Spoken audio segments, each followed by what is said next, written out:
Arrays in Java.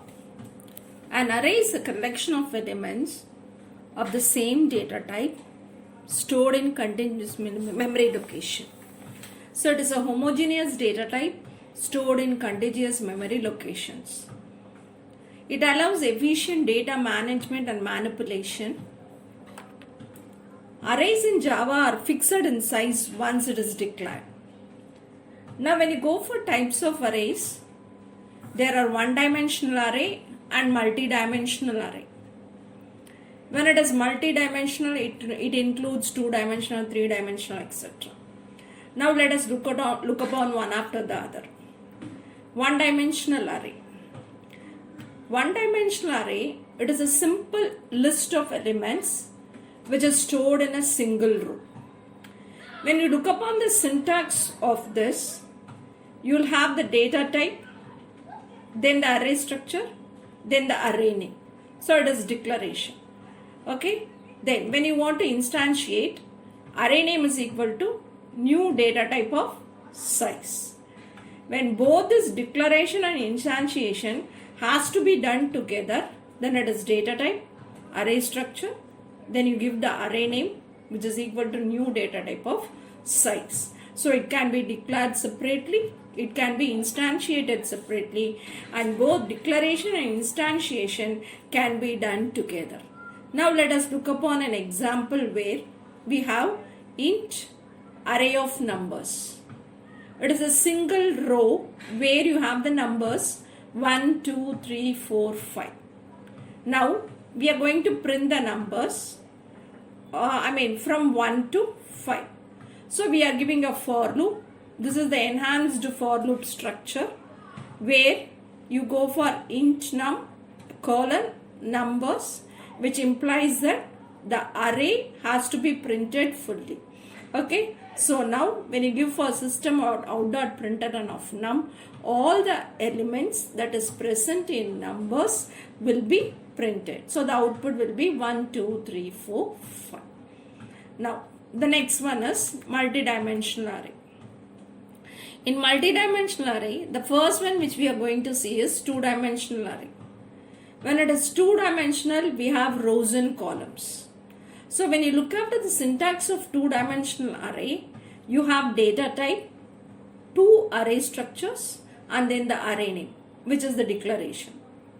When you want to instantiate, array name is equal to new data type of rows and columns. When you want both declaration and instantiation done together, it is data type, two array structures, then array name, which is equal to new data type of rows and columns. Okay. Now we have an example for this two-dimensional array where you have int, you have two array structures, then the matrix. It means that matrix is of two-dimensional array which contains rows and columns. So the first row contains 1, 2, 3, second row contains 4, 5, 6, third row contains 7, 8, 9. So I am printing the element using system.out.println. The element which I am going to print is the element that is present in the first row and it is the second element. So always my indexing starts from 0. Always my indexing starts from 0. So 1, 2, 3 is 0th row, 4, 5, 6 is first row. So I am going for the first row only, matrix of 1. Then this is 1, 4, 5, 6. Among this 4, 5, 6, I am going to go for the second element.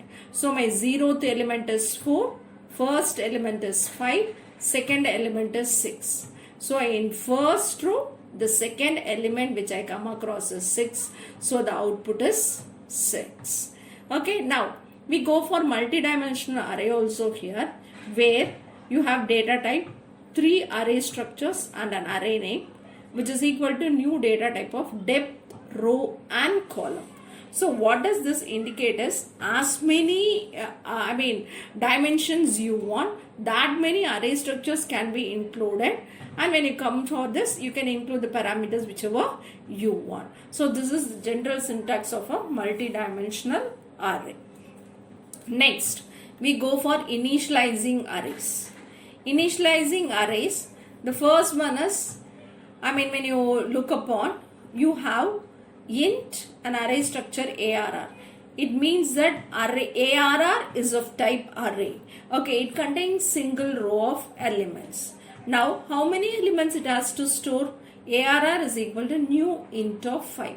So now my ARR variable is ready to store 5 integer values, and the memory is allocated for 5 integer values. So this is how the declaration has been done. Now when I go for initialization, same way you can give int the array structure, then ARR is equal to 10, 20, 30. It means that ARR is an array which contains 10, 20, 30. That is 3 values, and the array's values are initialized to 10, 20 and 30.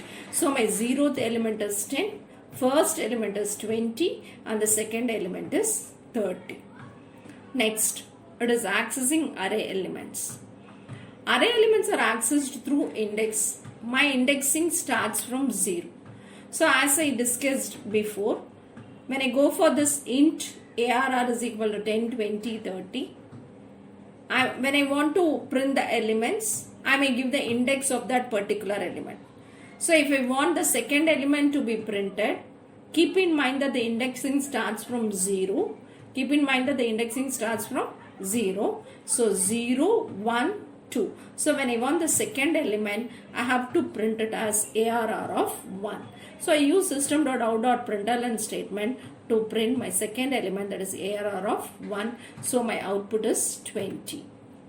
Now we have a general example using these arrays where I have a class array example, inside which I have the main class. I have declared the variable number, which is of type integer, which is an array which stores 5, 10, 15, 20. Now what I am going to do is, I am going to print all the numbers that is present in this array. So I go for this enhanced for loop where I print all the numbers from the array numbers. Okay. So now I get the output as 5, 10, 15, 20. Now when we look upon, array stores multiple values in a single variable. It can be one dimensional, which is a linear representation, or two dimensional, which is tabular representation, or multi-dimensional, anyway it might be. The important thing that we should keep in mind is elements are accessed using their indexes, and the index always starts from 0.